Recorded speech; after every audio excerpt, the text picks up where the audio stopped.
Welcome back, legends, to the wildest ride on YouTube. Today, we dive headfirst into one of the most outrageous HOA showdowns ever, with a twist that only happens in our neck of the woods. This isn't just another story, it's a high-stakes drama of master keys, 911 calls, and neighborhood justice, where one determined dad and his emergency dispatcher son take on a self-styled queen of fines and fake rules. Before we plunge into the full breakdown of this epic battle, hit that like button if you're ready for real-life drama and subscribe if you haven't already, because here, every episode is packed with jaw-dropping twists you won't want to miss. And hey, share this video with your friends who love a good underdog story and drop a comment below with your favorite part of the showdown or your own crazy neighborhood tale. Your voice matters and we can't wait to hear from you. I first noticed Margaret Henderson the way most folks notice bad weather. You sense the pressure dropping long before the storm rolls in. She'd moved into Maplewood Estates only 6 months earlier, yet she already strutted around with a clipboard and a smug little lapdog grin, calling herself Madam President of the HOA. On a sunny Tuesday in May, I was trimming the rosebush by my front porch when Margaret came marching up the driveway. Her heels clicked like a metronome of doom. "Commander Ross," she said, eyes flicking to the navy anchor tattoo on my forearm, "your Crimson Glory Rose violates Section 4, Sub-Rule B, no thorny shrubs within 8 feet of the public sidewalk." I knew Maplewood had no such rule. I'd built my place 10 years ago, long before any HOA even existed. But Margaret loved brandishing rules the way a pirate waves a cutlass. She slapped a pink citation on my mailbox and flounced off. "Fine, $50, deadline, 48 hours. I shook my head, pocketed the slip, and called my son Jake on speaker while I kept trimming. As fate would have it, Jake had just started his first month as an emergency dispatcher for the city. "Put the kettle on, Dad," he laughed. "Sounds like you're in for a show." The paper trail. The next week brought a blizzard of bogus fines. Lawn too green, overwatering, she claimed. Flag too large, violates visual harmony. Driveway too wide, my favorite.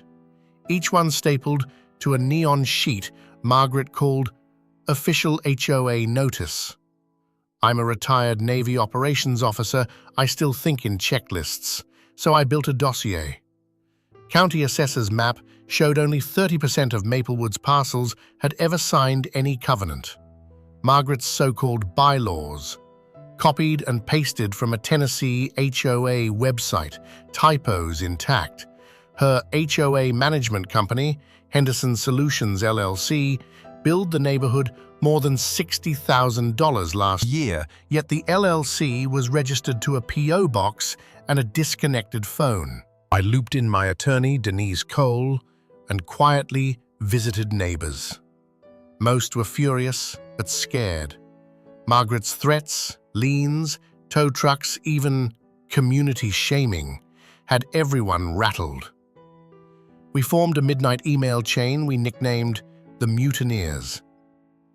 Evidence flowed in, photos of Margaret cashing HOA checks into her personal account, screenshots of her editing meeting minutes in Google Docs at 2 a.m., signatures forged with 4 different inks.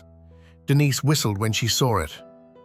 "Get her to overplay her hand," she advised, "then we drop anchor." Overplay she did. That hand came down Saturday morning at 6:17 a.m.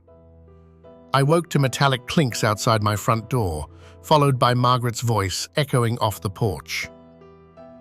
"Why won't this ridiculous key work?" I peeked through the sidelight. There she was, red blazer, pearls, and a giant brass key that resembled something from a haunted house attraction. She inserted it, jiggled, cursed, tried again. Behind her stood Carl, the landscaper she'd bullied into moonlighting as muscle. Enough. I opened the door. "Can I help you, Madam President?" "This is official HOA business," she snapped, waving a document. Lock replacement for non-compliance.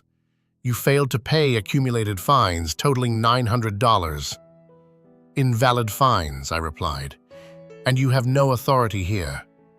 Margaret's cheeks blotched purple. She whipped out her phone. I'm calling 911 to report a hostile resident obstructing an HOA action. Be my guest, I said, folding my arms. The 911 call. Somewhere in the dispatch center downtown, Jake's headset beeped. He recognized the Maplewood address a second before Margaret screeched into the line that a dangerous Navy veteran was threatening her life. Jake kept his voice flat. Ma'am, are you in immediate danger? He's towering over me, she wailed. I was leaning on the porch rail, sipping coffee. Any weapons visible? Jake asked. Just his prune shears? Jake muted his microphone long enough to laugh. Then he sent 2 officers, Patrol Unit 3, both friends from his academy class, along with a note. Subject claims HOA authority, verify property covenants on arrival. The truth comes out. Officer Ramirez and Officer Singh arrived in under 4 minutes. They heard my side, glanced at Jake's dispatch note, and asked Margaret for proof of her presidency. She produced a certificate printed on glitter cardstock. Ramirez raised an eyebrow. Singh scanned the QR code. It redirected to a cooking blog. Ms. Henderson, Singh sighed, we don't see any legal basis for you to alter this gentleman's locks. The officers took statements And left without cuffs on Margaret anyone. sputtered, But tried Margaret's to spin fury another yarn. had hit terminal velocity. She stormed off, vowing to deal with this insubordination at the next HOA meeting. Perfect. The showdown. We booked the community center for a special session the following Thursday night. Half the neighborhood squeezed into folding chairs, the other half stood in doorways. Margaret sat at the front, gavel in hand, flanked by 2 reluctant board members she'd essentially drafted. I approached the lectern with a flash drive. Denise connected it to the projector. Up came a slide titled, Not an HOA, The Maplewood Myth. Slide 1. County records showing no binding covenants on my parcel. Slide 2. Corporate registry for Henderson Solutions, status, delinquent. Slide 3. Bank statements, courtesy of a whistleblower neighbor with HOA dues routed to Margaret's Saks Fifth Avenue card. Gasps rippled through the room. Margaret pounded the gavel so hard the head flew off. "These are lies!" she screamed. Officer Ramirez, invited as an impartial observer, stepped forward. "We verified every document," he said, "and forged bylaws plus misappropriation of funds constitute fraud." When he mentioned possible criminal investigation, Margaret's shoulders collapsed as if someone had cut her power cord. The 2 board members slid their chairs away. Carl, yes, ever-present Carl, handed her a bottle of water and quietly removed the gavel pieces. Aftermath. Within a week, the city posted notices dissolving the phantom HOA. Residents elected a small volunteer committee to handle genuine common area concerns. Nobody took a salary. Denise filed a civil suit to recover the dues. Looks like Margaret's Saks card might be taking a long vacation. As for Jake, his dispatch crew now calls him Keymaster. He keeps the 911 recording on his phone.